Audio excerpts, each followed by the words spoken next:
Olá pessoal, hoje nós vamos então conversar um pouquinho sobre um assunto evidentemente muito importante nesse momento, que é a assistência respiratória no Covid-19.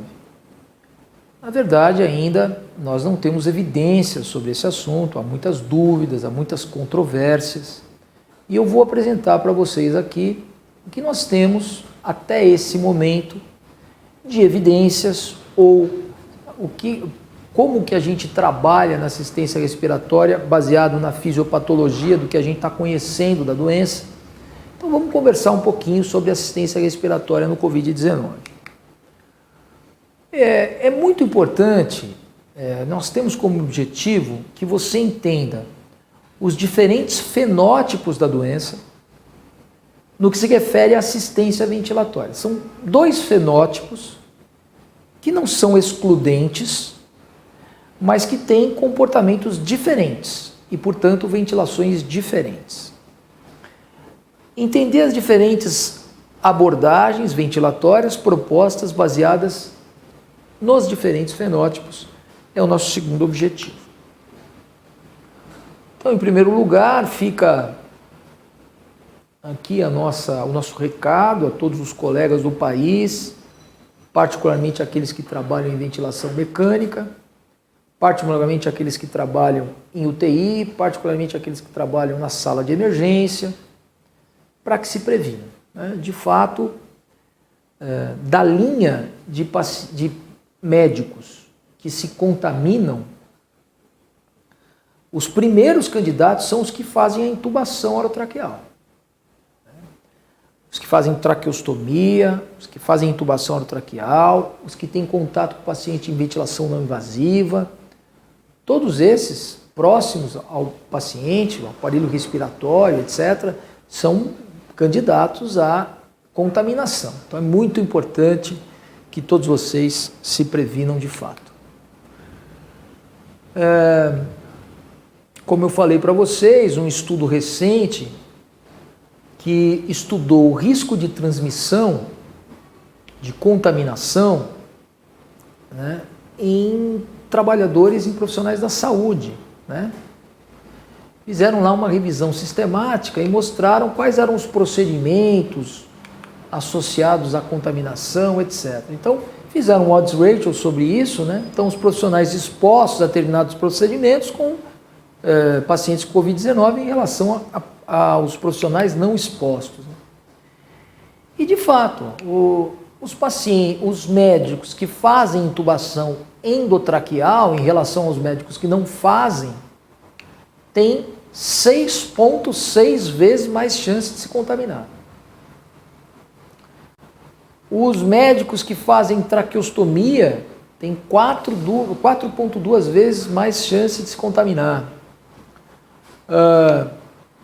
Os médicos ou os profissionais relacionados à ventilação não invasiva têm 3 vezes mais chance de se contaminar do que os médicos ou os profissionais que não estão relacionados à assistência aos pacientes em ventilação não invasiva. A ventilação manual antes da intubação aumentou também muito a chance do médico se contaminar, quase 3 vezes. Então, se for possível evitar a ventilação manual, evidentemente é muito maior, porque isso também aumentou a contaminação. Então veja que os médicos relacionados à UTI ou relacionados à emergência, aqueles que intubam, aqueles que fazem assistência ventilatória, que fazem traqueostomia, como no limite, um procedimento assim, de fato são os médicos que têm muito risco de serem contaminados. Bem, essa prevalência, ela pode variar de local para local. Isso aqui é um slide de um professor da Inglaterra, mas certamente ela deve dar uma ideia de como é a prevalência em relação à doença. Então, parece que os pacientes hospitalizados, os que se contaminam, menos de 20% são hospitalizados. Então, mais de 80% dos pacientes não precisam de nenhum tipo de contato com o hospital, não são hospitalizados. Dos que são hospitalizados, você tem, aí sim, uma porcentagem alta de pacientes graves.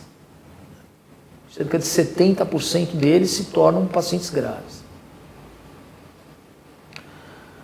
Desses 70% que se tornam pacientes graves, dessa minoria que vai ser ventilada,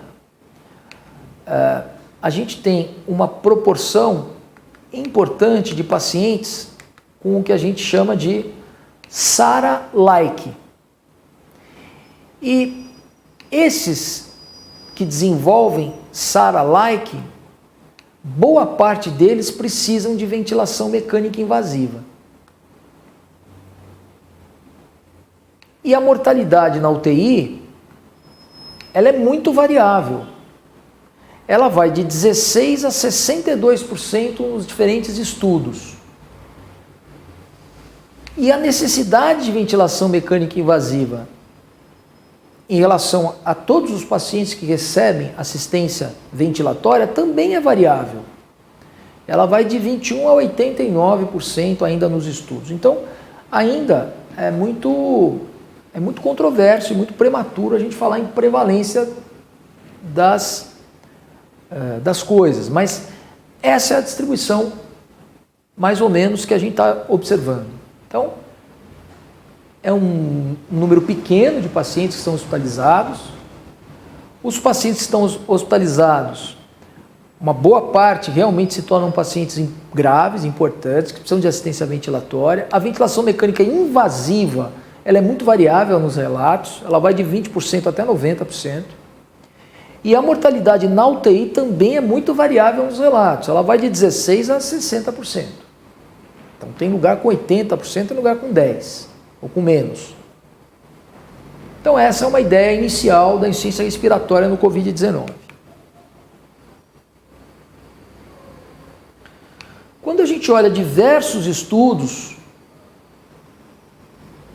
e olha os pacientes que receberam ventilação de alguma forma, os pacientes que foram ventilados, quando a gente olha a relação PaO2-FaO2, média dos pacientes que necessitaram ventilação, realmente as relações são baixas. Então, desse autor aqui, por exemplo, 267 pacientes receberam ventilação. E dos que receberam ventilação, a média da relação PaO2-FaO2 era 100, que é muito grave. Desse outro autor aqui, 165 pacientes receberam ventilação. A média da relação PaO2-FaO2 foi 130, que é muito grave também. É grave, é moderado.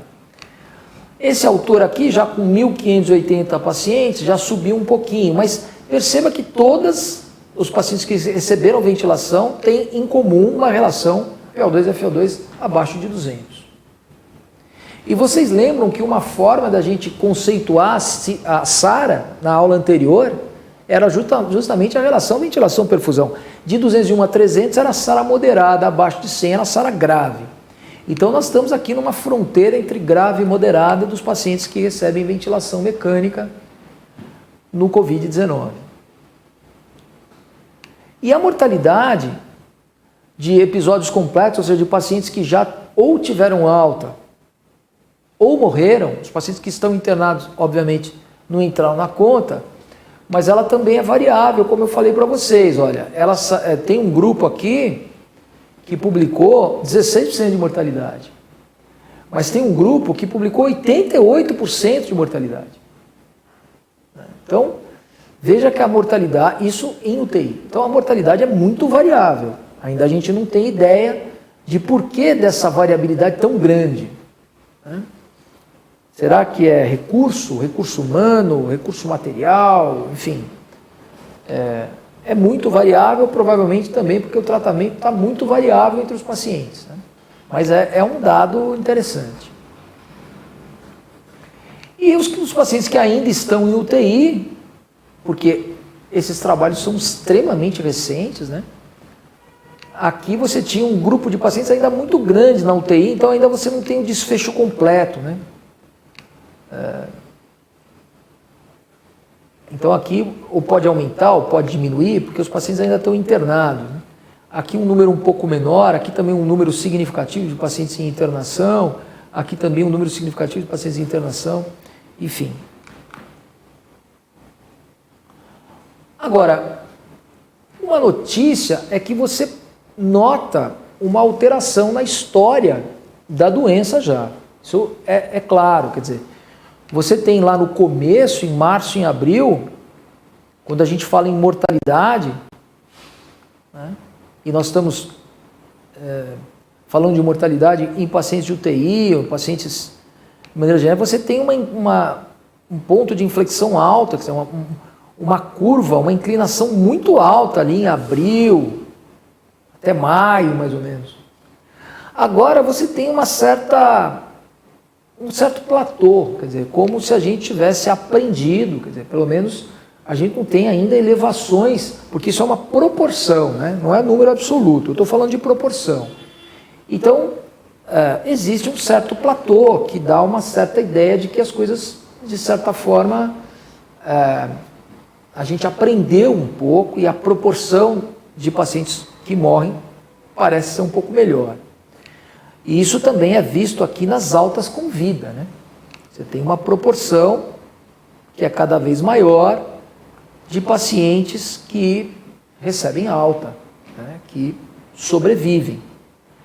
E aqui os pacientes que estão em unidade de terapia intensiva, que também você nota uma certa diminuição, né? Então, esse comportamento já era uma coisa que a gente imaginava ao longo do tempo, uma certa melhora nos indicadores. Bom, qual é o tipo de assistência ventilatória que é realizada nesse momento nos pacientes com Covid-19? Quais são os critérios e qual é a forma de assistência? Então você tem aqui a forma de assistência ventilatória, a gente poderia dividir em ventilação mecânica invasiva em posição prone-ECMO. Então você pegar, por exemplo, um país como a China, dos pacientes graves que necessitam ser hospitalizados, quase metade recebe ventilação mecânica. 11% são pronados. E é mais ou menos o mesmo índice, aliás, exatamente o mesmo índice dos pacientes que recebem ECMO, circulação extracorpórea.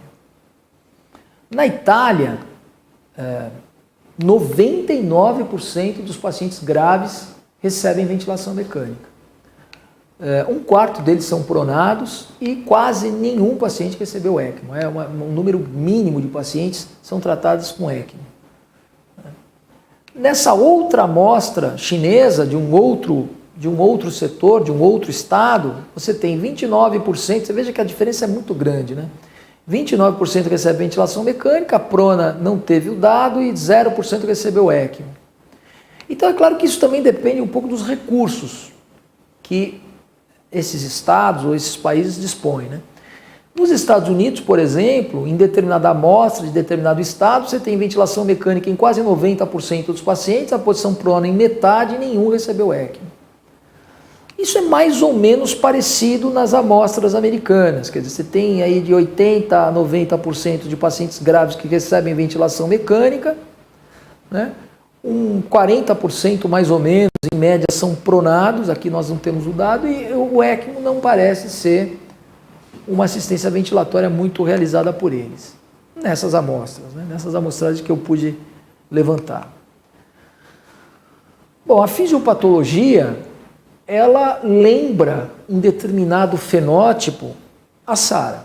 Então, algumas coisas que nós vamos falar aqui lembra a fisiopatologia que a gente já discutiu nas aulas anteriores.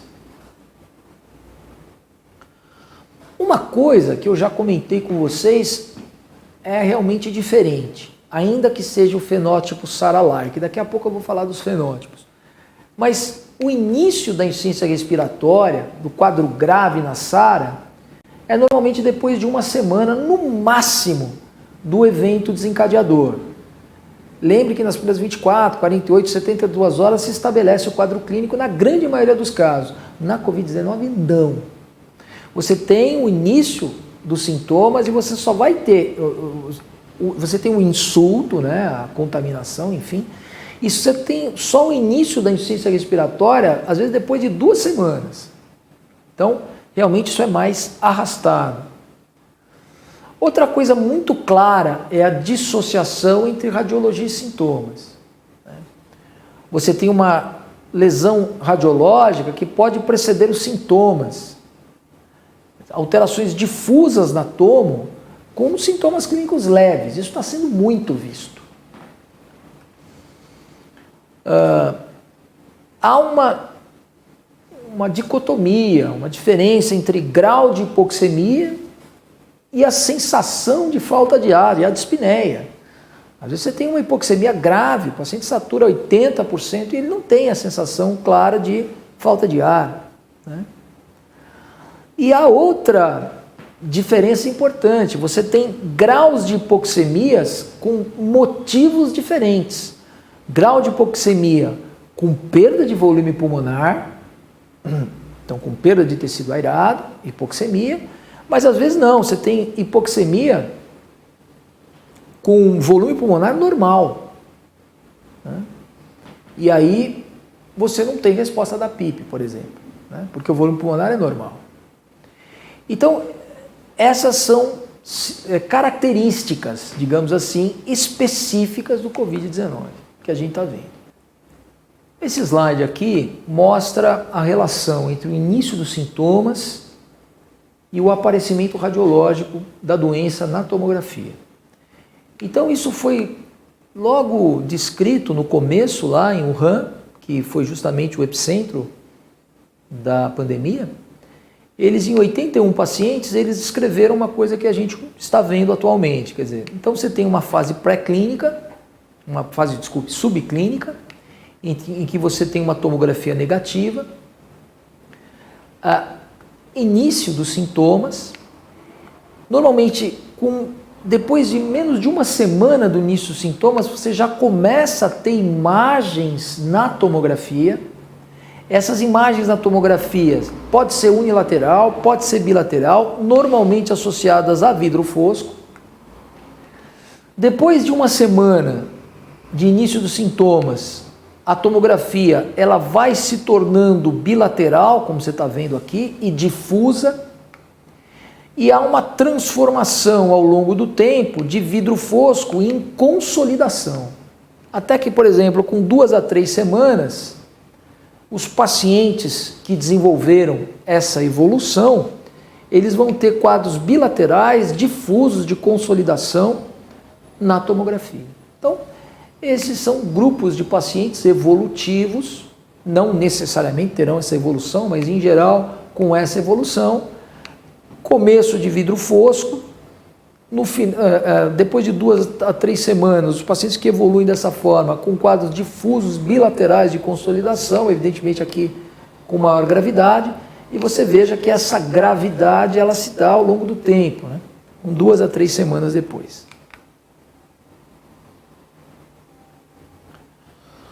Existem 2 fenômenos que a gente já consegue estabelecer, até mesmo radiologicamente. Um deles é o fenômeno da dilatação vascular. Isso aqui é um vaso, né, que você está vendo extremamente dilatado. E o outro fenômeno é, ao longo do tempo, uma vasoconstrição periférica com o aparecimento de novos infiltrados. Então, isso são as características radiológicas que a gente vê aqui, por exemplo. A gente vê essa área vermelha é uma área de profunda vasoconstrição periférica. Está vendo? Que é um fenômeno associado à Covid-19. Não se sabe exatamente como explicá-lo. Então, as características vasculares na Covid-19, a gente pode dividi-las em lesão endotelial grave, em trombose vascular disseminada, e aqui a gente pode fazer uma diferença em relação à síndrome de desconforto respiratório agudo clássica. você tem quase 9 vezes mais, a probabilidade quase 9 vezes maior de uma trombose vascular disseminada na Covid-19 do que na síndrome de desconforto respiratório aguda. E por último, você tem um fenômeno de neovascularização, que é próprio de áreas de hipóxia, né? A tentativa de fazer neovasos, que em geral são doentes, enfim, é o fenômeno de neovascularização. Então, são características vasculares da Covid-19 muito importantes. Lesão endotelial grave, com alteração de permeabilidade, inflamação, edema, trombose vascular disseminada e neovascularização. Isso tudo parece ter relação com a angiotensina 2 e seus receptores. Esse período de vasodilatação, essa vasoconstrição periférica, esse processo inflamatório, isso parece que é uma interação do vírus com os receptores da angiotensina.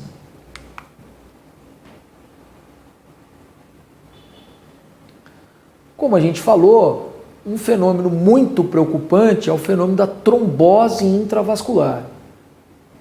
Então, o fenômeno da Covid-19 e todos os problemas relacionados a ela parecem relacionados ao vaso. É uma lesão vascular, né?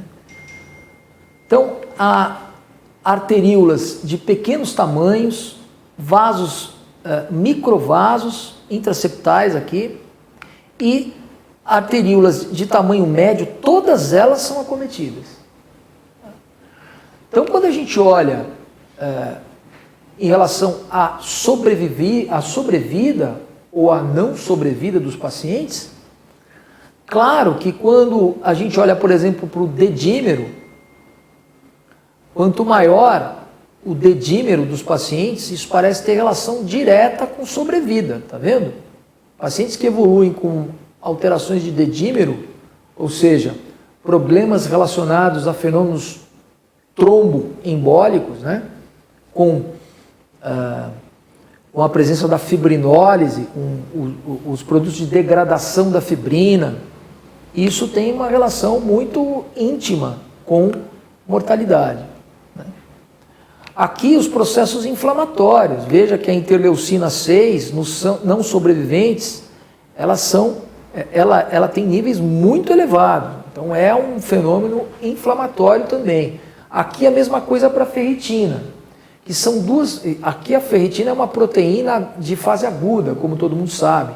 Então, quando a ferritina está aumentada no Covid-19, ela também se relaciona intimamente com a mortalidade. Então, níveis de interleucina e mortalidade, níveis de ferritina e mortalidade, níveis de dedímero e mortalidade, talvez testemunhando fenômenos trombóticos, né? Porque depois da trombose você tem que ter a degradação, né, da fibrina, e essa degradação da fibrina vai dar o dedímero, dímero D, né? E aqui, outra coisa que parece um fator de risco também é o número de linfócitos. Então, a linfopenia, né, o número diminuído de linfócitos parece também ser um fator de risco para a mortalidade no Covid-19. Então, são fatores de risco, no curso clínico, fatores de risco da mortalidade de pacientes adultos com Covid-19, que foi publicado em Wuhan, na China. Então, dedímero, a ferritina, a interleucina 6 e os níveis de linfócito parecem ser fatores de risco.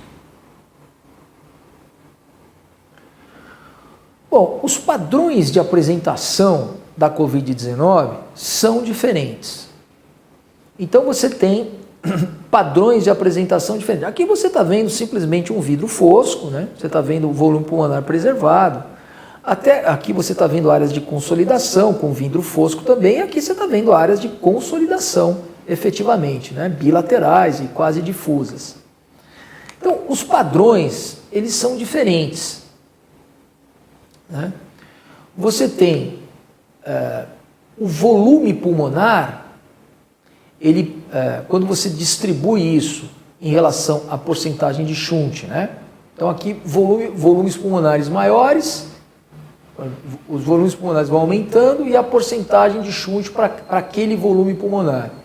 E aqui o volume pulmonar né, em relação ao HN1, o que acontecia no HN1 e o que acontece no Covid-19. Então veja que no HN1 você tinha volumes, você tinha pesos do pulmão muito maiores. Quer dizer, então provavelmente tinha mais edema, tinha mais extravasamento, tinha mais mecanismos fisiopatológicos que a gente pode associar com a SARA, né? Isso é um pouco menor em prevalência, o peso do pulmão um pouco menor nos pacientes, o peso médio um pouco menor nos pacientes com Covid-19, mas superior ao que a gente consideraria controle, né? Então existe esse mecanismo também no Covid-19, talvez não tão acentuado como no HN1, mas existe o mecanismo no Covid-19. Bom, quanto maior o peso do pulmão, significa que tem mais edema, mais alteração de permeabilidade, mais lesão endotelial, mais atelectasia, etc. Quanto maior o peso, em geral, maior o shunt, né? Então é claro que quanto maior o peso do pulmão, provavelmente denunciando a fisiopatologia da lesão endotelial, da alteração de permeabilidade da membrana alvéolo-capilar, etc., como a gente já viu nas aulas de SARA, você tem maior área de shunt. Isso é uma constatação. Mas no paciente com Covid-19, você pode ter duas apresentações. Então, uma apresentação, eles chamam de fenótipo L. Fenótipo L seria low em inglês, baixo. Baixo que? Nós vamos ver daqui a pouco. E o fenótipo H é o fenótipo high, alto. Então veja, o fenótipo H é o fenótipo que parece mais com a SARA. É o fenótipo que você tem volumes pulmonares menores. Você tem a fisiopatologia mais parecida com o paciente com SARA. Você tem baixa complacência e alta elastância. Lembra que complacência é o contrário de elastância? Então, como o paciente tem baixa complacência, e como a gente usa a expressão elastância aqui, é o fenótipo high. High de alta elastância, ou seja, de baixa complacência. É um paciente que parece mais com a SARA. Os volumes pulmonares aerados, você tem perda de volumes aerados do pulmão. Então parece mais com a SARA. A relação ventilação-perfusão, a relação PO2-FO2, perdão, ela é baixa. Então esse fenótipo aqui é o fenótipo H, é o fenótipo SARA-like. E tem hipoxemia. Tem hipoxemia por quê? Porque tem uma fisiopatologia da SARA, tem atelectasia, tem inundação dos alvéolos com reação inflamatória, né? Tem edema proteináceo, etc. Então tem hipoxemia. A hipoxemia, vamos dizer assim, mais relacionada à fisiopatologia da SARA. Mas você tem um outro grupo de pacientes que é o fenótipo L. Tem alta complacência. Complacência é normal, mas a elastância então é baixa, que é normal, né? É exatamente como a gente deveria ter. Então a alta elastância aqui, que é ruim, porque é baixa complacência, e aqui baixa elastância, alta complacência, normal. Ou seja, a hipoxemia não é por um mecanismo SARA-like, não é.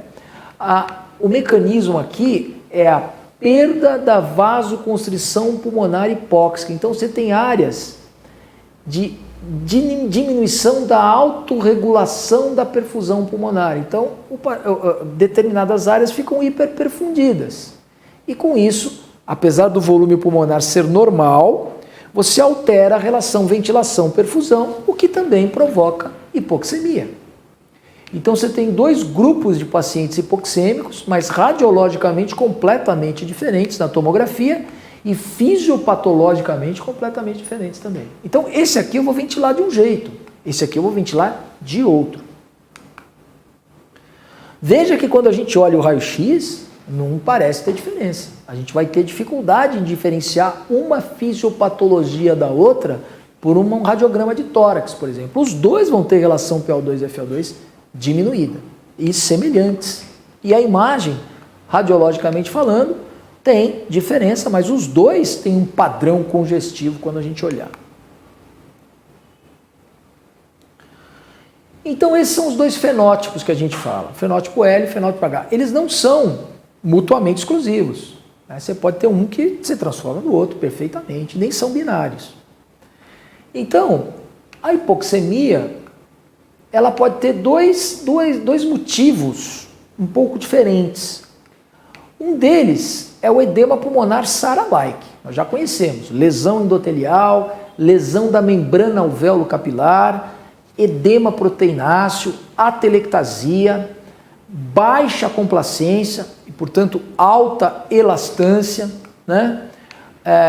O shunt muito alto, né? Porque você tem muitas áreas atelectasiadas, muitas áreas que são perfundidas, mas não são ventiladas, né? Você tem alta possibilidade de recrutamento, porque você tem atelectasia, então você pode recrutar o véolo. Então eventualmente tem resposta a PIP. Então, isso daqui seria o grupo de pacientes do fenótipo H, seria os pacientes SARA-like. Então, eles parecem com aquela aula anterior que a gente falou de SARA. E o outro grupo de pacientes, não. O outro grupo de pacientes tem o volume pulmonar normal, mas eles têm uma desregulação da perfusão pulmonar, eles são áreas hiperperfundidas. Então, você desequilibra a relação ventilação-perfusão. E quando você desequilibra a relação ventilação-perfusão, você tem, por exemplo, muita perfusão em relação à ventilação, você pode ter hipoxemia. E é esse o mecanismo dessa hipoxemia. A elastância é normal, ela é baixa, a complacência é boa, mas o problema é a desregulação da perfusão pulmonar. Então não adianta você usar PIP, não vai ter recrutamento. Vão ter baixas áreas de recrutáveis, porque não é esse o problema. Então a resposta PIP vai ser limitada. Além dessas duas fisiopatologias da hipoxemia, você tem uma terceira que pode contribuir e contribui com a hipoxemia, que são as microtromboses, regiões de microtromboses pulmonares, com redirecionamento de fluxo, etc. Isso, evidentemente, pode contribuir com hipoxemia e pode contribuir com espaço morto também. Então, são as microtromboses pulmonares. Agora, como a gente falou, esse fenótipo, não obrigatoriamente, mas ele pode perfeitamente se transformar nesse, né? Então, você pode ter um paciente com esse fenótipo que se transforma no paciente com SARA-like, que em tese seria mais grave, digamos assim. Então, os fenótipos da Covid-19, a gente pode, de certa forma, dizer, mais ou menos, grosseiramente, que em relação às áreas não airadas, você tem a grande maioria do fenótipo H, mais ou menos 45%, tem 75% de áreas totalmente consolidadas. E aí praticamente você não tem área airada para fazer troca. 55% dos pacientes com fenótipo L, com fenótipo de volume pulmonar normal. E aí esses pacientes têm uma área de tecido, área de consolidação muito menor, inferior a 25%. Então esses dois fenótipos são bem descritos. Agora, como eu falei, você pode ter a migração, quer dizer, a evolução, melhor dizendo, de um fenótipo para o outro. Você pode ter a migração do fenótipo L, por exemplo, para o fenótipo H. Então veja, aqui você tem a complacência, aqui você tem áreas não airadas, né? Porcentagem de áreas não airadas. Então, por exemplo, nos pacientes com o fenótipo L, você tem uma boa complacência, tá vendo? E você tem uma porcentagem de consolidação pequena. Agora, nos pacientes com fenótipo H, veja, você tem grandes áreas de consolidação com complacências muito baixas, né? Olha aqui, ó.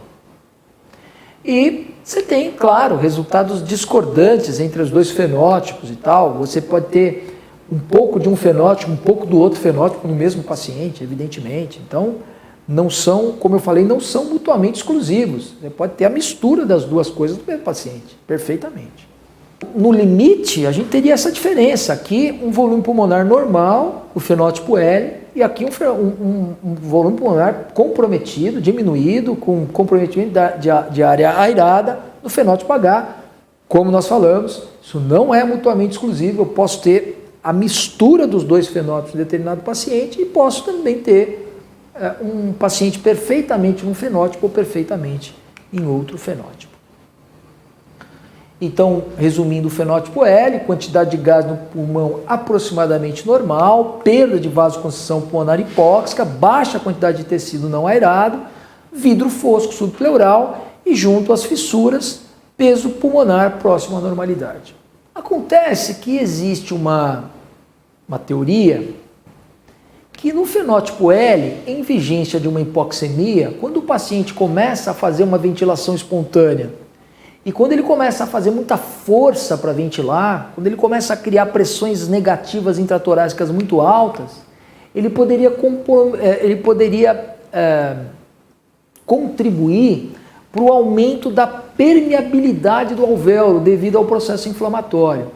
Então, como ele faz pressões negativas muito altas, esse ato, né, de aumento da pressão negativa intratorácica e esse reflexo no alvéolo, na parede alveolar, na parede da unidade funcional, poderia provocar uma situação no sentido do edema, né? E aí um processo inflamatório, né?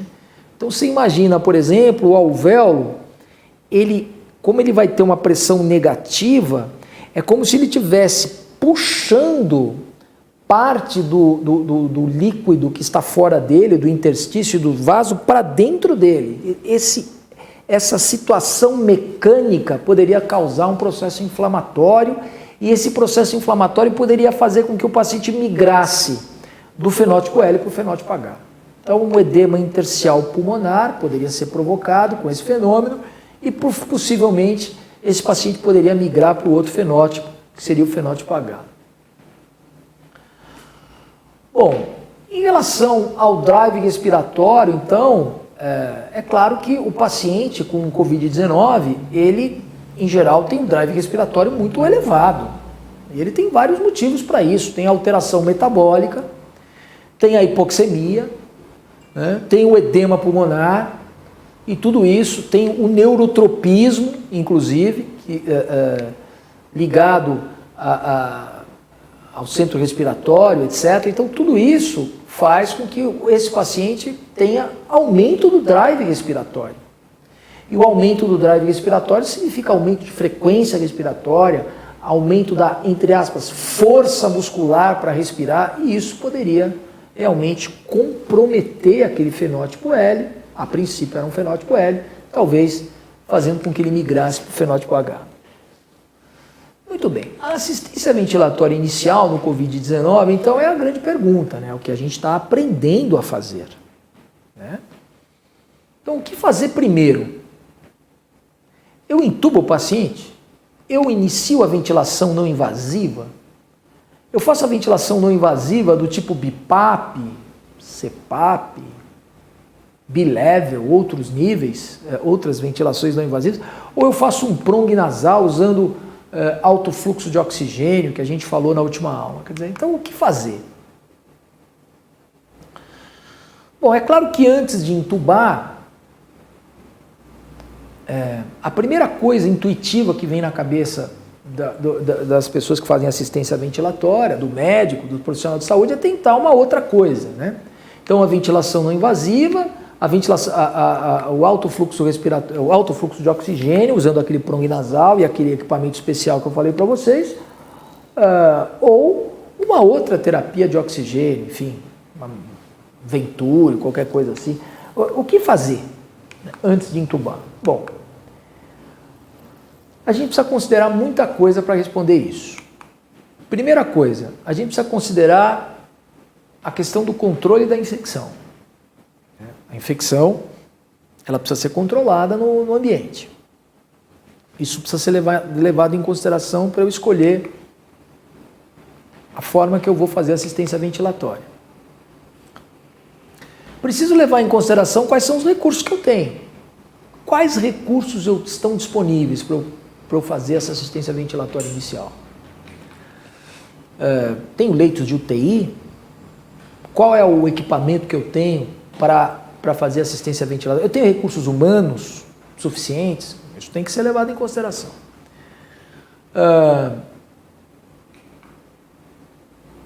Duração da doença, né?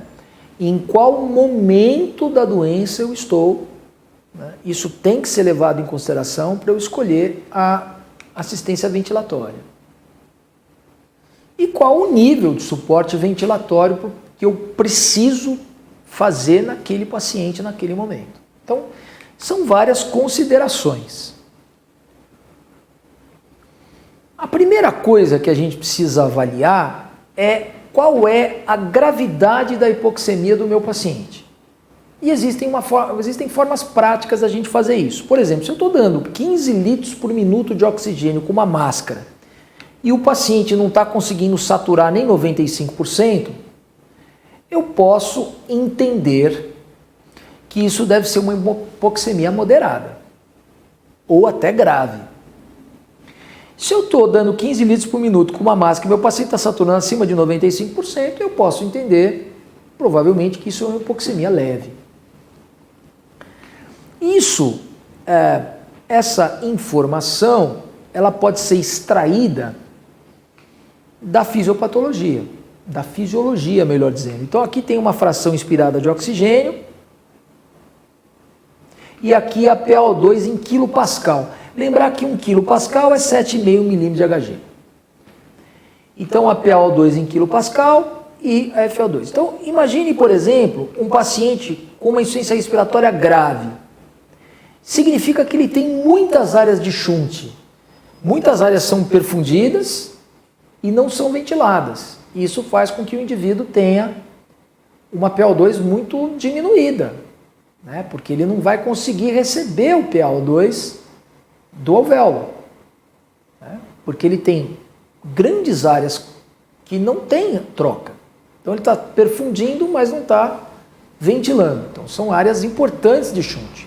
Se você imaginar que esse paciente tem uma porcentagem de shunt muito alta, tipo 50% dos pulmões dele estão shuntados, o que vai acontecer? Ainda que eu aumente a fração inspirada de oxigênio, eu não vou conseguir resposta em PaO2, porque está tudo shuntado, né? Então, é a isso que se refere essa curva laranja aqui. Essa curva laranja é uma curva de um paciente que tem um shunt muito elevado e tem uma insuficiência respiratória grave. O que acontece? Eu dou 15 litros por minuto de oxigênio para ele, mas não adianta, porque ele não satura. Por quê? Porque ele está shuntado. Agora, se eu tiver uma insuficiência respiratória leve, e eu estou falando, claro, de insuficiência respiratória hipoxêmica, né? Porque eu estou falando de shunt. Se eu tiver uma insuficiência respiratória leve, o azulzinho, significa que eu tenho pouca área shuntada. Se eu tiver pouquíssima área shuntada, eu tenho perdas pequenas de área airada. Então, se eu aumentar a fração inspirada, eu rapidamente consigo resposta de PaO2. Se eu consigo resposta de PaO2, eu saturo a hemoglobina. Ou seja, eu aumento um pouquinho a FI, olha a resposta que eu consigo na azul. Eu aumento um pouquinho a FI, olha a resposta que eu consigo na laranja. E grosseiramente, você pode pensar o seguinte: se eu faço 15 litros por minuto de oxigênio com uma máscara e o meu paciente consegue saturar 95%, eu no mínimo estou numa situação moderada de hipoxemia. Então seria uma triagona inicial, vamos dizer assim. Né? Bem, o que nós conhecemos até aqui da ventilação não invasiva na SARA?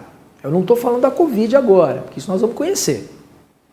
Vários estudos vão surgir sobre isso, mas na SARA, que foi a aula anterior, eu não falei de ventilação não invasiva. Vocês não lembram de eu ter falado de ventilação não invasiva. Por quê? Por isso. A ventilação não invasiva na SARA, então suponha um paciente com uma relação PaO2-FO2 menor que 150. Então eu estou com uma SARA moderada, lembra? 101 a 200 era a SARA moderada, com uma PIPzinha de 5, né?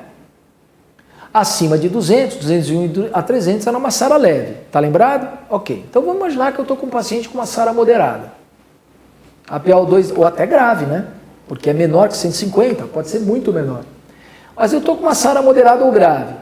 Bom, vamos imaginar que eu queira fazer ventilação não invasiva no paciente. Eu vou lá e começo um BiPAP nele. E aí eu faço um ensaio clínico randomizado. eu pego todos os pacientes com SARA moderada, um grupo eu faço ventilação não invasiva, outro grupo eu intubo. E depois eu vou seguir os pacientes para ver qual é a mortalidade deles. Olha aqui o que aconteceu, porque isso já foi feito. Olha aqui o que aconteceu. Relação menor que 150. Num grupo de pacientes eu intubei, invasivo. No outro grupo de pacientes eu fiz ventilação não invasiva. Olha o que aconteceu, pessoal. Olha aqui, ó. Qual é a probabilidade de sobrevida? Tá vendo? Aqui, a probabilidade de sobrevida dos pacientes que eu intubei é maior do que a probabilidade de sobrevida dos pacientes que receberam não invasivo. Então, essa resposta nós já temos. Se o paciente está com SARA moderada, a gente intuba o doente, a gente não faz ventilação não invasiva. Isso a gente já sabia. Agora, se o paciente tem uma SARA maior que 150, uma relação maior que 150, então nós estamos caminhando para a SARA mais leve. Você veja que aqui é uma intervenção, um valor arbitrário, né? 150. Claro que tem essa transição, que eu posso fazer uma coisa ou outra, né? Mas de qualquer forma, ainda que eu faça a ventilação não invasiva ao invés da intubação, qual é o resultado? É semelhante. O que eu quero dizer? Na dúvida, se eu fizer ventilação não invasiva, provavelmente tem mais chance do paciente morrer. Então, na dúvida, intuba o paciente. Isso é o que a gente sabe até agora. Se a SARA for grave, a resposta não é ventilação não invasiva. Se a SARA começar a se transformar de moderada para leve, não tem diferença de sobrevida em intubar ou fazer a ventilação não invasiva. Então é completamente diferente do paciente DPOC. O paciente DPOC, a resposta é não invasiva. Aqui não é. Então não está claro que na Covid-19 a gente deve fazer ventilação não invasiva indiscriminadamente em todos os pacientes. Pode ser que a fisiopatologia seja diferente. A gente tem fenótipos diferentes. A gente já viu isso, já falou sobre isso nos slides anteriores. Mas, nesse momento, sob o ponto de vista de SARA, a experiência e a ciência mostram o seguinte: olha, se a SARA for grave, intuba.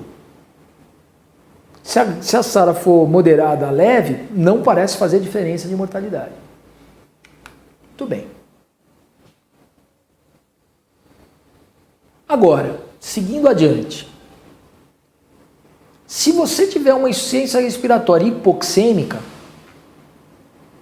o que não parece razoável e não pode ser feito, porque aumenta a mortalidade, é atrasar a intubação. Então, por exemplo, suponha o paciente com uma insuficiência respiratória hipoxêmica que não tem origem cardiogênica, tá? Ele não tem doença cardiogênica prévia e ele não é DPOC. Então, exclua esse grupo de pacientes. Ele faz uma insuficiência respiratória hipoxêmica grave. Bom, quando a gente atrasou a intubação nesses pacientes, eles aumentaram a mortalidade. Ó. E outra coisa, quando a gente tentou ventilação não invasiva nesses pacientes, 46% deles falharam a ventilação não invasiva. Não deu certo fazer ventilação não invasiva. E lembrar que o Covid-19 é uma insuficiência respiratória hipoxêmica grave. Então, esses são questionamentos iniciais sobre o que fazer com esse grupo de pacientes.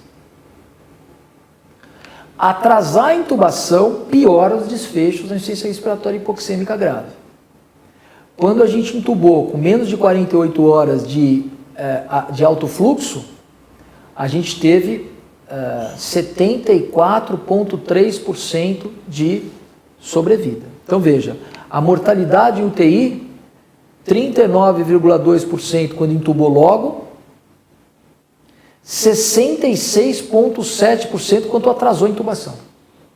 Então o paciente tinha uma insuficiência respiratória hipoxêmica grave, a gente começou um alto fluxo de oxigênio com o aparelho, com prong nasal, etc.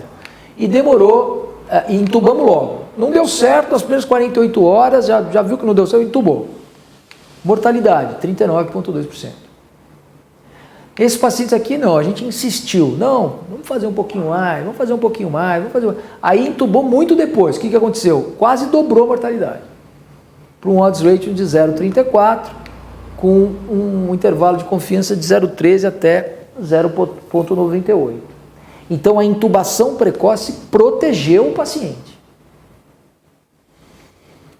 Se o paciente tinha disfunção cardíaca na UTI, se a gente intubou rapidamente 10,8% de mortalidade, quando demorou para intubar, quase triplicou a mortalidade.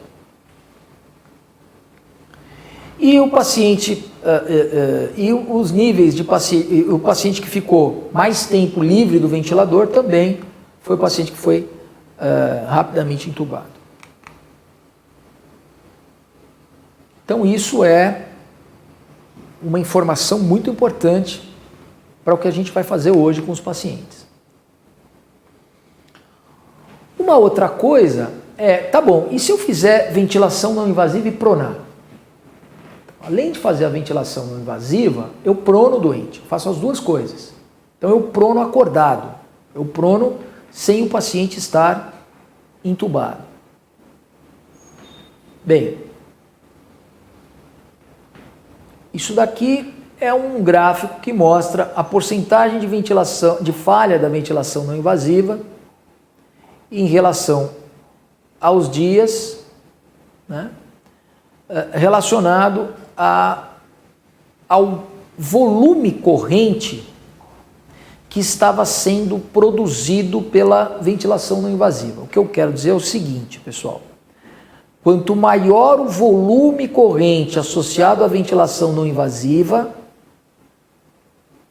maior foi a falha da ventilação não invasiva na insuficiência respiratória hipoxêmica grave. Então, parece que um dos mecanismos importantes de vigília é o volume corrente. Se o volume corrente for muito alto, a gente aumenta a chance de falha. É ao contrário. Se o volume corrente for menor, e aqui nós estamos usando um valor de 9,5 ml por quilo de peso predito, se o volume corrente fosse menor, a média do volume corrente fosse menor, a gente tinha uma menor porcentagem de falha na VNI. Então, uma das coisas é monitorar o volume corrente na ventilação não invasiva que nós estamos fazendo. Bom, dito isso, vamos voltar para o prono acordado. Será que pronar o paciente acordado no Covid-19 pode melhorar a evolução? Resposta, não sabemos. Porque a gente precisa de um ensaio clínico randomizado muito bem feito para isso e ainda nós não temos. Mas aqui um estudo com 24 pacientes, é um estudo pequeno, né?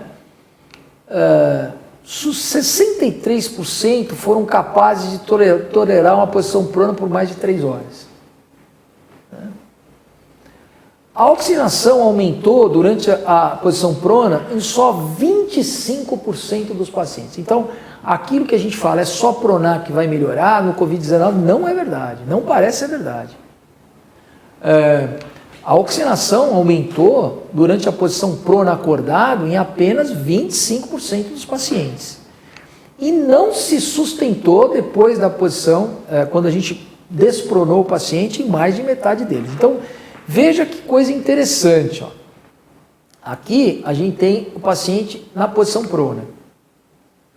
Aqui antes da posição prona, aqui depois, aqui durante. E aqui a gente tem a PaO2, ou seja, melhorou a PaO2, melhorou a oxigenação, é o nosso objetivo, melhorar a oxigenação do paciente Covid-19. Ok, então vamos ver. Aqui estão os pontos que os pacientes estavam, os diferentes pacientes estavam antes da prona. Aqui eu pronei. Veja que durante a prona, a gente tem pacientes que não responderam. Olha aqui. O paciente estava com mais ou menos 100 e aumentou quase nada. Aqui aumentou pouquinho. Aqui não aumentou nada. Aqui diminuiu. Então a gente tem um grupo de pacientes que não responderam. Então todos esses pretinhos aqui, ó, é bastante gente. 1, 2, 3, 4, 5, 6, dos 24, né? Então 1, 2, 3, 4, 5, 6 pacientes não responderam. Pacientes que responderam. Então a gente tem aqui 1, 2, 3. 3 que responderam. Então estava com PO2 de 80, durante a prona foi lá para 140, uma grande resposta. O paciente estava lá com mais ou menos 80, foi para 120, respondeu. O paciente estava com 60 e pouco, foi para quase 100, respondeu. Então, 3 responderam. E os demais, apenas esses aqui em laranja, que responderam, mas depois da prona permaneceu o benefício. Porque veja, esses azuizinhos aqui, ó, eles responderam, mas acabou a prona, voltou para o lugar. Não adiantou nada. Só melhorou durante a prona, despronou, voltou igual. Então, na verdade, dos 24, só 3 responderam. Olha, aqui eu não sei qual é o fenótipo, né? Não sei. Eu não sei, não está explicando aqui. Mas o fato é que dos 24, só 3 responderam e permaneceram com o PaO2 bom, quer dizer, responderam e permaneceram bem. Então veja que aqui a gente pode dizer que foi um fracasso, né? De 24 pacientes, é claro que é um N pequeno, não dá para a gente falar, ter grandes conclusões, mas de qualquer forma, só 3 dos 24 que responderam à posição prona. Prona acordado, né? Nós estamos falando do prona acordado ainda.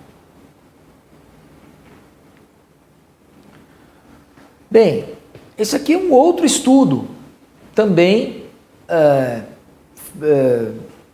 do prona durante o Covid-19, prona no paciente Covid, né?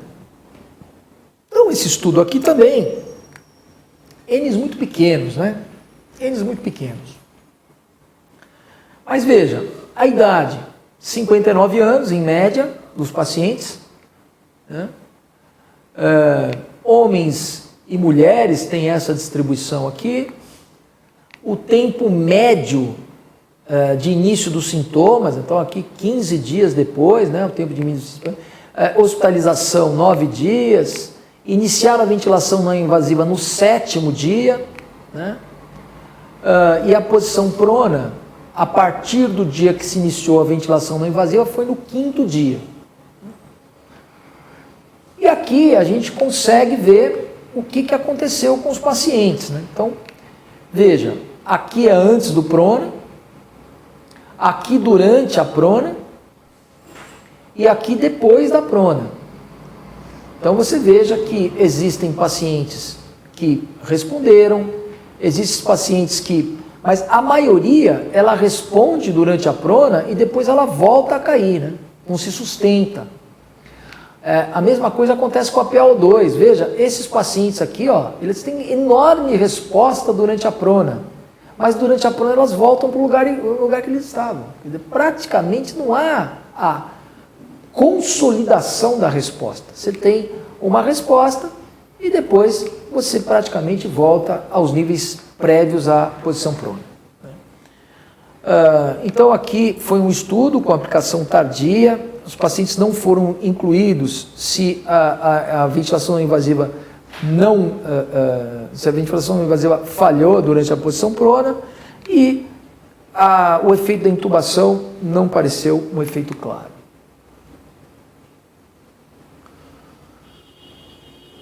Bom, uma das coisas importantes, então, sobre a VNI, além da gente monitorar o volume corrente, parece ter uma ideia que um dos problemas da ventilação não invasiva, que talvez não melhore o paciente, ou pior do que isso, talvez piore o paciente, é justamente o trabalho respiratório. Então você tem aqui o que é considerado excesso de trabalho respiratório, seria uma pressão esofágica superior a 15 centímetros de água. Então esse aumento de trabalho respiratório, esse excesso de trabalho respiratório parece contribuir para pior no paciente com insuficiência respiratória hipoxêmica grave do tipo Covid-19. Isso a gente vê também quando a gente relaciona esforço inspiratório durante a ventilação não invasiva e alteração radiológica. À medida que a variação da pressão esofágica ela se eleva, ela aumenta ao longo do tempo, você tem piora da radiologia. Então, efetivamente, parece que quanto maior o trabalho respiratório do paciente, pior o efeito no que se refere à radiologia. Quer dizer, é uma pista de que há piora clínica através da imagem radiológica do paciente. Então, o trabalho respiratório da ventilação não invasiva parece estar diretamente relacionado, o seu sucesso ou não, o sucesso ou não da ventilação não invasiva parece estar diretamente relacionado ao trabalho respiratório que o paciente faz. Então, por exemplo, quando você faz uma ventilação não invasiva e o paciente faz um trabalho respiratório pequeno, você tem bons níveis de sucesso da ventilação não invasiva. Essa ventilação não invasiva foi um sucesso. Você vê que o trabalho expiratório do paciente foi pequeno. Agora, quando você tem um trabalho respiratório muito alto, quer dizer, aqui você tinha 11 centímetros de água, aqui você tem 30. Olha o que aconteceu com esses pacientes. A ventilação não invasiva falhou, vocês precisaram ser entubados. E aqui está o grupo global. Quer dizer, globalmente você tem um trabalho respiratório muito alto na ventilação não invasiva. E isso está diretamente relacionado com a sua falha. Muito bem. Então, aqui mostra justamente a imagem radiológica em relação ao trabalho respiratório. Quanto maior o trabalho respiratório, pior a imagem radiológica. Isso também se dá quando a gente olha situações pós-mortem, por exemplo. Quando você vai lá e faz uma necropsia e olha uma lâmina de pulmão. Você vê a ventilação espontânea e a gravidade da lesão induzida pela ventilação. Veja aqui, ó, a gravidade da lesão tem uma reação muito mais inflamada, né? Um pulmão totalmente inflamado durante uma ventilação espontânea. Ou seja, quanto maior a ventilação espontânea tem relação com a gravidade, com o processo inflamatório. Por exemplo, aqui você tem um paciente em CPAP. Você nota que pode ser até que melhora a relação PaO2-FiO2, mas o trabalho respiratório é tão grande que, e esse trabalho respiratório aqui está relacionado com aquela piora que a gente falou, piora inflamatória, etc., migração do fenótipo, etc. De forma que a gente pode fazer uma espécie de um círculo vicioso, né?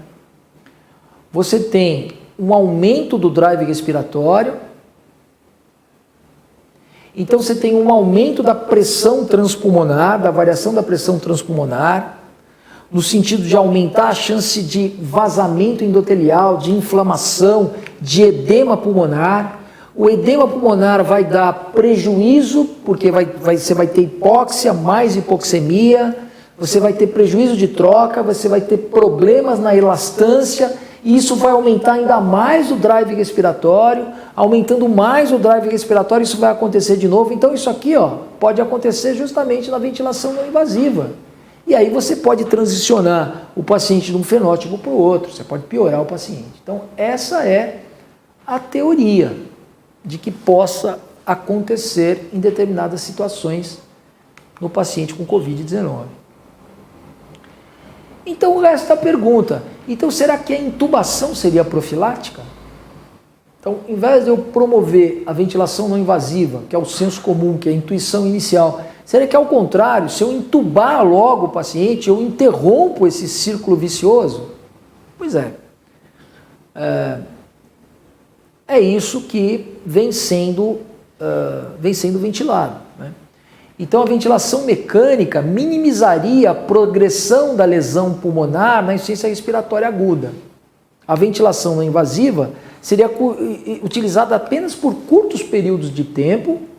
A gente iria monitorar volume corrente, iria eventualmente monitorar trabalho respiratório, aí é mais difícil de fazer essa monitoração, né? A não ser a questão clínica.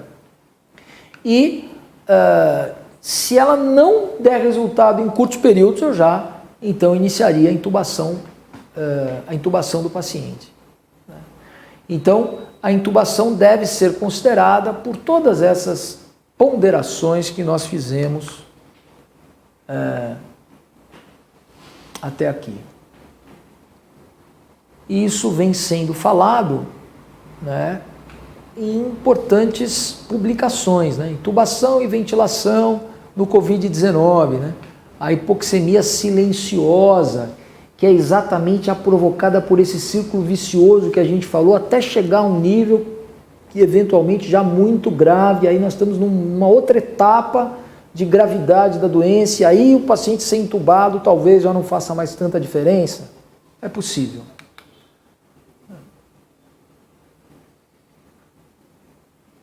Então a gente tem, resumidamente,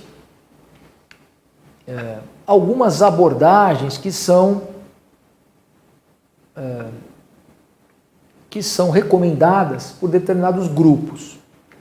Então aqui é um exemplo, paciente grave com uma relação menor que 150 ou um paciente com uma relação maior ou igual a 150. Ele continua com hipoxemia, mas a relação é maior ou igual a 150. Então para esses doentes aqui, a gente talvez possa tentar iniciar uma outra ventilação, uma ventilação não invasiva, alto fluxo de oxigênio com prong nasal, com equipamento, a gente talvez possa fazer isso. E aí a gente vai olhar, ventilação não invasiva, a severidade da hipoxemia, etc. Vamos escolher a forma de ventilação não invasiva ou de alto fluxo de oxigênio, vamos monitorar com cuidado, etc. Agora, esses pacientes mais graves aqui, os que têm relação PiO2 e FiO2 abaixo de 150, aí boa parte dos grupos estão realmente mais propensos a indicar a intubação endotraqueal de cara, para que a ventilação não invasiva e espontânea não faça o processo que a gente conversou. Então a intubação traqueal com uma ventilação protetora, né, com uma ventilação muito parecida com o que a gente faria com o paciente com SARA, aí sim é um paciente recrutável, aí sim é um paciente que talvez possa se beneficiar de prona, e se tudo isso der errado, a gente chegar até um ECMO. E esse paciente aqui, há sim boas chances da gente considerar, de a gente conseguir uma evolução favorável usando a ventilação não invasiva ou alto fluxo de oxigênio. Mas veja, uma ventilação não invasiva com uma hipoxemia mais grave, que o paciente não está melhorando, com uma ventilação muito intensa, usando muito o trabalho respiratório muito intenso, com volumes correntes muito altos, esse paciente aqui talvez rapidamente deva migrar para a intubação. Essa é que é a ideia neste momento. Não sei se daqui a um mês vai mudar, né? Pode ser, mas nesse momento esse é o entendimento mais moderno. Então, na prática, o que a gente vai fazer? No início, a gente não sabe se o paciente é fenótipo L ou fenótipo H. A gente não sabe. Então, suponha que você indicou a intubação, seja por nível de hipoxemia, por quadro clínico, você intubou o paciente. Muito bem, intubou o paciente. E iniciou, então, um VCV. Bom, de cara, a gente não precisa colocar um volume corrente de SARA, porque eu não sei se o paciente está com SARA. Acabei de intubar. Então o que a gente vai fazer? A gente vai fazer um volume corrente de 8 ml por quilo de peso predito, vai colocar um PIP de 8 e vai fazer uma frequência respiratória inicial para a gente ter um ETCO2 normal, de 40, por exemplo. Muito bem. Aí o que nós vamos fazer?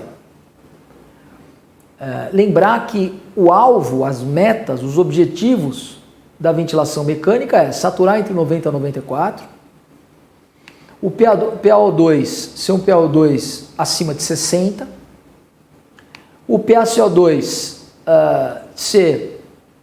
está abaixo está em torno de 40, de 35 a 45, e o pH acima de 7,30, com uma pressão de platô menor ou igual a 28, a gente é um pouco mais rigoroso aqui. Então, essas são as metas. O VCV a gente começou assim, o fluxo a gente pode... Aqui a única observação importante do VCV é que o volume corrente pode ser um volume corrente habitual, 8 ml por quilo de peso predito. Um PIP também, nada exagerado, em torno de 8. E uma frequência respiratória só para manter uma PaCO2 normal. Uma ETCO2 normal, no caso a gente tem um capinol. Bom, o que nós vamos fazer? Vamos medir o drive pressure. Como é que mede o drive pressure? Você já sabe, bloqueio neuromuscular ou sedação profunda, pausa inspiratória. Pausa inspiratória do operador, mede a pressão de platô. Mediu a pressão de platô? Tá, mediu a pressão de platô, 20. Quanto que é a PIP? 8. 20 menos 8, 12. Então a drive pressure é de 12. Então a drive pressure é normal. Se a drive pressure é normal, is drive pressure menor que 15? Yes, sim, ela é normal. O que a gente vai fazer? Continuar ventilando como a gente está ventilando. Porque não há alteração de complacência, não há alteração de volume de área airada, drive pressure é normal.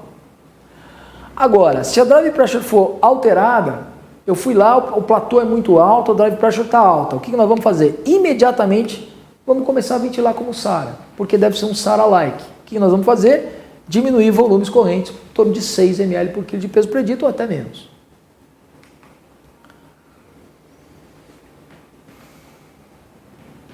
Bom, e aqui são situações já bastante conhecidas, né? De volume, com gradiente de volume corrente, ml por quilo de peso predito e a mortalidade.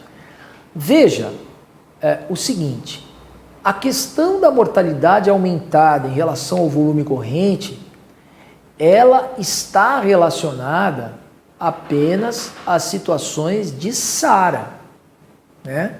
Quando o paciente não tem SARA, não tem sentido nenhum, não tem nada definido que volumes correntes muito baixos significam alterações de mortalidade, né? Então isso é preciso deixar claro.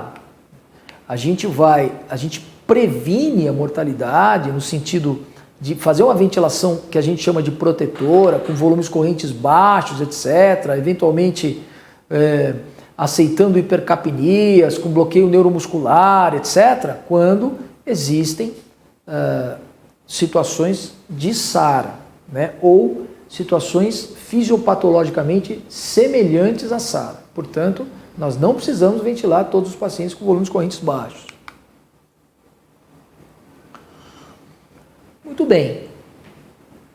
Outra medida que a gente pode estabelecer é a medida da complacência. A complacência estática já vai aparecer no ventilador. A partir do momento que você fez a pausa inspiratória, a manobra de oclusão, você já vai ter a pressão de platô, tendo o PIP, tendo o volume corrente, imediatamente você vai ter a complacência sendo calculada.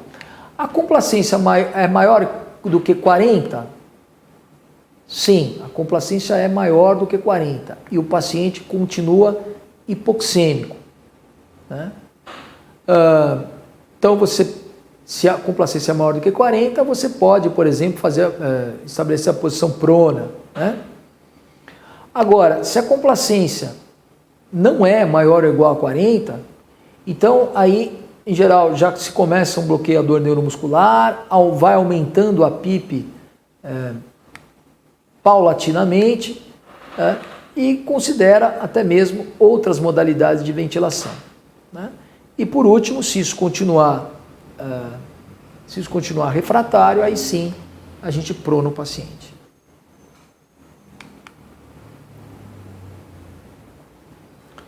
O fenótipo SARA-like, 75% dos casos. O fenótipo pneumonite, né, com fenótipo L, cerca de 25% dos casos.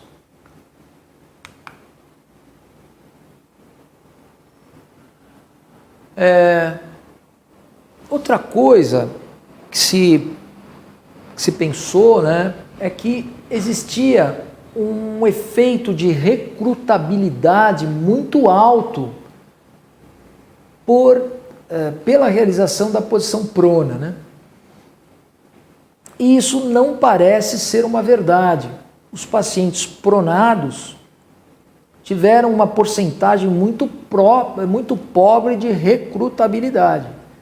Então, aquilo que se imaginou que pudesse ser um benefício muito grande, que é justamente a recrutabilidade, não parece ter sido confirmado. aqui o porquê disso, né? Então, uma das coisas que parecem que se estabelece ao longo da doença é uma organização de fibrose, né? Então, existe uma pneumonia organizacional na evolução da Covid-19. Em outras palavras, não há como você recrutar a fibrose, né?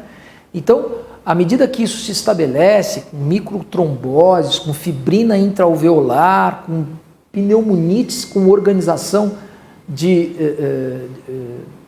com fibrina, né, com fibrose, né? Aqui você, por exemplo, vê tecido conectivo intraluminal, com bronquiolites obliterantes, com fibrose, etc. Você não tem como recrutar isso. Então, o tempo para considerar o padrão histológico da lesão pulmonar é muito importante nos pacientes com Covid-19. Se a prona for tardia, provavelmente ela não vai ter mais resultado, porque aqui você já tem uma organização fibrótica, não tem mais o que recrutar.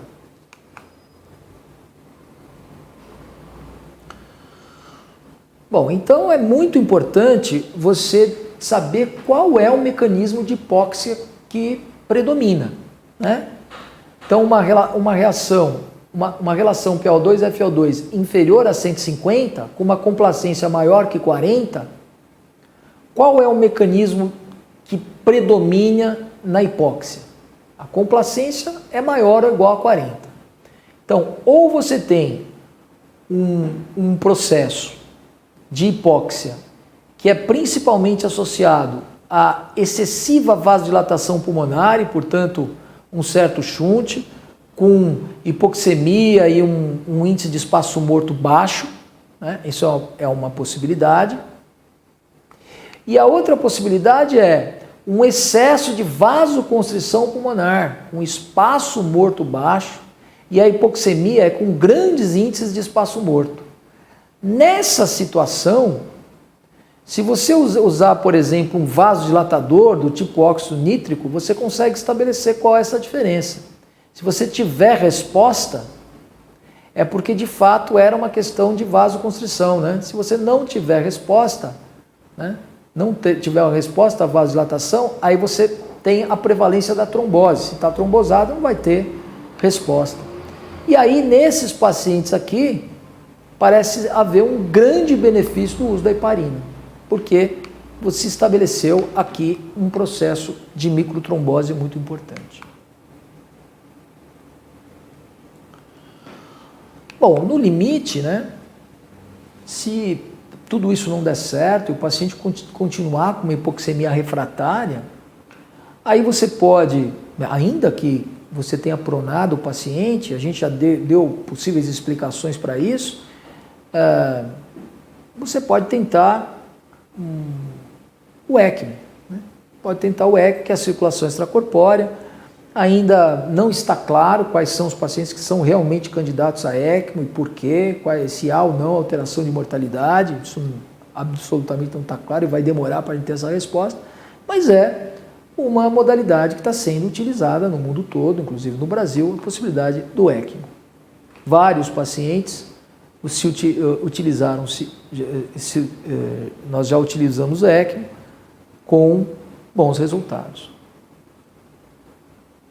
Então, o resumo de tudo que a gente falou, né, e de tudo que está sendo feito com os pacientes com Covid-19. Você tem pacientes com volume pulmonar normal, você tem pacientes com volume pulmonar reduzido, são os dois fenótipos. Você tem os pacientes com baixo nível de edema e, portanto, não recrutáveis. Você tem os pacientes com alto nível de edema e recrutáveis. Você tem um paciente já numa fase mais final que já não tem mais edema, já tem muita fibrose e agora ele volta a não ser recrutável. Então, veja que vão migrando as situações durante a história natural da doença. E todos esses pacientes aqui têm uma característica que são volumes pulmonares reduzidos. Aqui, no início, você tem uma vasodilatação com alteração da relação ventilação-perfusão, nos pacientes que têm pulmão de volume normal e com baixo edema. À medida que isso vai evoluindo, né, você continua com vasodilatação, continua com shunt, mas agora tem outras coisas associadas, né?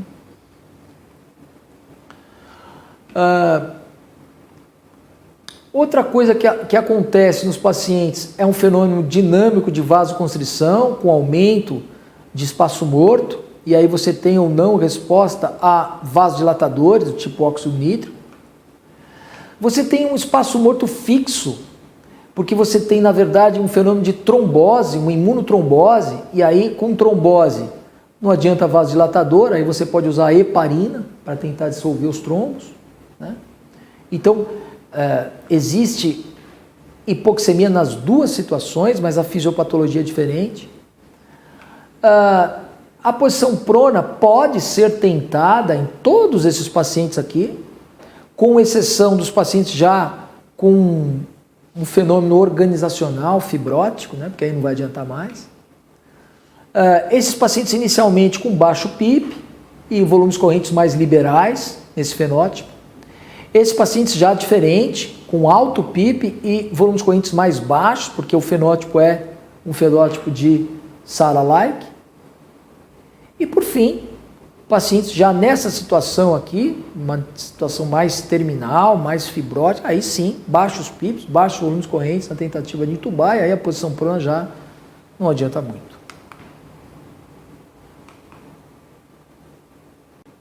Aqui alguns testemunhos e alguns relatos de caso. Essa é uma senhora, por exemplo, que ficou quase uma semana em posição prona e acordada na China, e segundo eles com bons resultados. Aqui a posição prona, né? Por que ela funciona? Porque é um modelo de esponja pulmonar, né? É como se você escorresse todo esse edema de cima para baixo, e aí você homogeneiza os alvéolos, fica uma coisa mais homogeneizada, como se fossem esses esquemas de mola aqui, veja. Aqui o paciente em supina, aqui o paciente em prona, veja como fica mais homogêneo, né? Aqui você usando unidades funcionais, aqui em posição supina, aqui em posição prona, veja que há uma situação mais homogênea. Aqui a posição A, a posição B, veja que o paciente em prona teve uma clara melhora, né? Aqui posição A e posição B, veja que em prona o paciente teve uma clara melhora, mas precisa ser essa fisiopatologia para melhorar. Aqui a posição prona, você tira o peso sobre o coração do pulmão também, então você melhora a perfusão, melhora a relação ventilação-perfusão. Aqui em posição supina você também tem uma compressão abdominal que você não tem em posição prona, então você também tem efeitos da posição prona na simples conforto em relação à ventilação protetora. As indicações de posição prona seriam realmente a relação menor que 150, começar logo, isso é uma coisa importante, não atrasar muito o seu início, e frações inspiradas superiores a 60%, com PIP superiores a 5. Contraindicações da posição prona: fratura facial, esternotomia recente, fratura de externo, instabilidade de coluna, arritmias graves. Existem algumas contraindicações absolutas à posição prona que a gente não pode utilizar. Ok, pessoal? Então, dessa forma a gente conversou com vocês sobre a fisiopatologia do Covid-19, conversamos um pouquinho sobre os fenótipos e conversamos um pouquinho sobre as alternativas de ventilação mecânica nesse momento no paciente Covid-19, um assunto complexo, mas que a gente espera ter esclarecido para vocês. Ok? Até a próxima aula, pessoal.